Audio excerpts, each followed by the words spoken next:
안녕하세요. 여러분은 대구 동성로에 위치한 228 기념 중앙공원을 아시나요? 아마 공원의 주 공간인 중앙무대와 지구분수는 많이 보셨겠지만 주위에 있는 수목들은 잘 모르실 겁니다. 그래서 저희는 228 기념 중앙공원에 다양한 나무들의 위치와 특징을 소개하고자 수목지도를 만들게 되었습니다. 먼저 발표 순서는 공원의 배경에 대해 소개하고 그 다음 수목지도를 보면서 여러 나무들을 소개한 뒤 느낀 점에 대해 발표하겠습니다. 원래 이 부지에는 대구중앙초등학교가 있었는데 학교가 이전되고 그곳에 있던 수목들도 다 없애면서 새로 공원을 조성하였다고 합니다.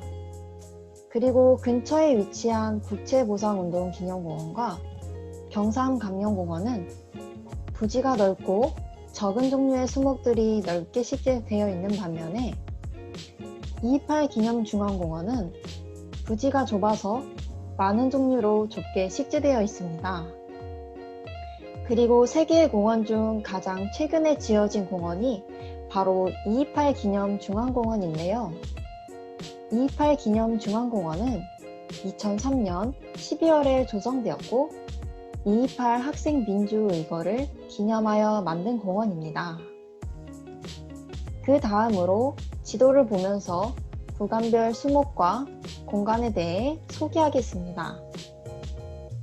먼저 1구간에 대해서 알아보도록 하겠습니다. 주 출입구로 들어오면 양 옆길에서 보랏빛의 몽환적인 색을 가지고 겨울에도 잎이 완전히 떨어지지 않는 영산홍과 숲위에 가늘고 긴 줄기가 있고 지금은 볼 수 없지만 10월에 강렬한 붉은색 열매를 맺는 마감목을 볼 수 있습니다. 다음 입구를 따라서 들어오면 가로수로 흔히 볼 수 있고 무더운 여름에 더위를 식혀줄 느티나무와 숲이가 매끄럽고 7월부터 100일 동안 진한 분홍색 꽃이 피는 배롱나무를 볼 수 있습니다. 그리고 배롱나무 옆쪽에는 타원 모양의 잎을 가지고 이제 막 불그스름한 열매가 자라기 시작하는 석류나무도 볼 수 있는데요. 서쪽으로는 사계절 내내 푸르고 매우 곱게 자라는 잣나무를 볼 수 있습니다. 다음으로 무더운 여름의 더위를 식혀줄 지구분수와 기념식수에 대해 소개하겠습니다. 먼저 지구분수에서는 시원한 분수 덕분인지 다양한 연령대와 그룹을 관찰할 수 있었는데요. 지구분수에서 나오는 물이 사람들의 시선을 집중시켜 많은 관심을 끌어냈습니다. 특히 낮 이용객 연령층이 다양했고 햇볕이 강하게 들어 지구분수 주위 느티나무가 식재된 휴게 공간에만 장시간 이용객이 있었습니다. 이때 여기서 잠깐 느티나무는 왜 여기에 있을까요? 바로 느티나무는 수간이 넓어서 그늘을 조성하는 데 큰 도움이 되기 때문인데요. 그리고 밤에는 주변이 환해서 다양한 이용객들이 활발히 이용하는 모습도 볼 수 있었습니다. 그리고 서쪽 방면에는 제32대 김범일 시장을 기념한 기념식수인 소나무가 식재되어 있습니다. 기념식수에선 오래된 소나무만이 풍길 수 있는 우아함을 느낄 수 있었습니다. 그 다음으로 2구간을 소개하겠습니다.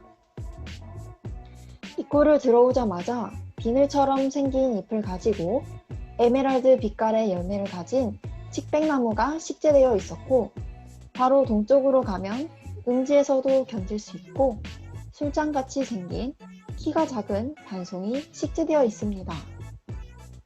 반송을 기준으로 남쪽으로 가면 꿀벌나무라고도 불리며 잎이 어긋나고 흰 꽃이 피는 아카시나무가 있고 북쪽으로 가면 홍색을 띠는 꽃과 주황빛을 가진 열매가 열리는 달콤한 살구나무와 잎이 마주나고 가지 끝에 모여나며 항상 푸르른 서철나무 그리고 녹색을 띤 연한 회갈색 숲이에서 점점 어두운 회갈색으로 변하고 부채를 닮은 분홍색의 꽃을 가진 자기나무를 볼 수 있습니다.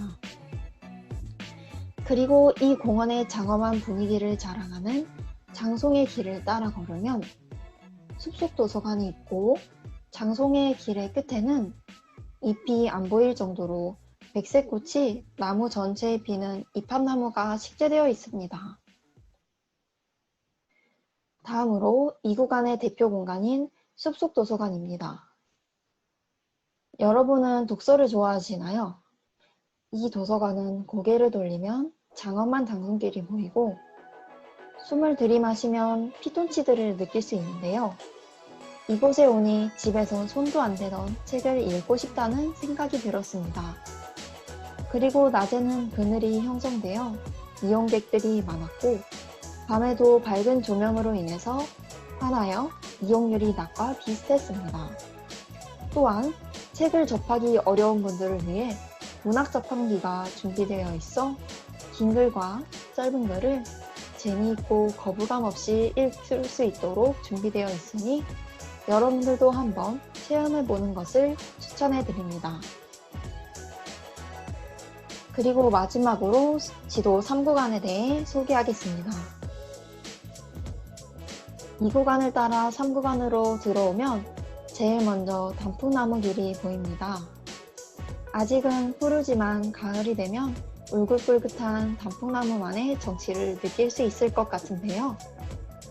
그리고 단풍나무 길을 따라 걸으면 봄에는 황금빛을 자랑하고 8월에서 10월에는 붉은 열매가 달리는 산수유와 바람개비 모양의 꽃을 가지고 가을에 새빨간 딸기 모양의 열매가 달려 새들의 먹잇감이 되는 산딸나무가 있습니다. 입구 옆쪽으로 더 들어가면 줄기에 가시가 있고 잎이 길쭉길쭉한 피라칸타와 낙엽이 아름다운 복자기나무,